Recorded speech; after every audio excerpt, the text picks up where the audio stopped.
Pengkreditan sumbangan asas Rahmah Sara kepada 5 juta penerima bermula hari ini meringankan beban kewangan isi rumah membuat persiapan awal semasa musim perayaan.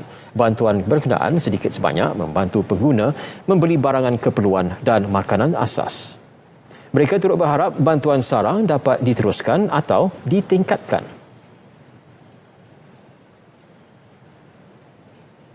Dia juga membantu untuk berkaitan dengan kenaikan kos sara hidup dan sedikit sebanyak membantu juga untuk kami memberi belian barangan dan sedikit sebanyak juga membantu untuk kami menguruskan kewangan kami lah untuk sekeluarga dan terima kasih pada pihak kerajaan kerana memberikan bantuan sara kepada kami lah.